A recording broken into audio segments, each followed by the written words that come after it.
عامل ايه يا سيدي؟ ايه الاخبار؟ احنا ان شاء الله الحمد لله بدأنا الجلسات بتاعتنا من يوم كان يوم 30/10. الحمد لله كنت جاي لنا، كان في عدة انزلاقات وظرفية ما بين الثالثة والرابعة والثانية والثالثة والرابعة والخامسة، وكان الألم كنت مديله 8/10 في ألم أسفل الظهر، وكان في تسميع في رجلك الشمال كنا مديله 9/10. التسميع ده كان بيزيد مع الجلوس أو مع النوم على الظهر أو مع المجهود أو التقلب وأنت نايم على بطنك. صحيح. نقدر ندي النهارده ألم الظهر كام من 10؟ ألم الظهر كام من 10؟ اللي هو كان بادئ ب 8/10. 4 أو ممتاز 3.5. ممتاز، 3.5 4 نزل النص تقريبا في 6 جلسات. رائع. طيب والتسميع بتاع رجلك اللي هو كان بالنسبه لك الريزل ده 4 برضه. ممتاز، نزل من 9 ل 4. تمام، يعني برضه نزل تقريبا النص.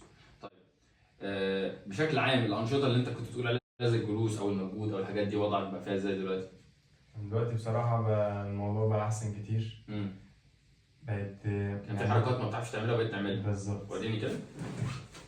زي ايه مثلا؟ كنت بتقولي وضع الصلاه كنت الصلاة أنا كنت الأول لما باجي أصلي كان آخري كده. دلوقتي بقيت الحمد لله بنزل. ما شاء الله، ممتاز جدا. اطلع كده اهو، خلي ظهرك مفرود، وطي لقدام بس ظهرك مفرود زي ما انت، ما تلمس اطراف اصابعك خالص. ايوه، انزل تاني اكتر، حاسس بشد في الخلفيات عادي بس مفيش التسميع بتاعك. لا. ممتاز، حلو جدا. الجلوس بقيت متحمله بشكل اكبر. الجلوس بالظبط. حلو. يعني مثلا استمريت في وضعية ثابتة مثلا 5 دقايق. حلو. ببدأ بقى أحس بالألم. دلوقتي لا، ممكن نص ساعة مثلا. طب الحمد لله ممتاز. وبغير وضع فخلاص غير الوضع الألم يروح.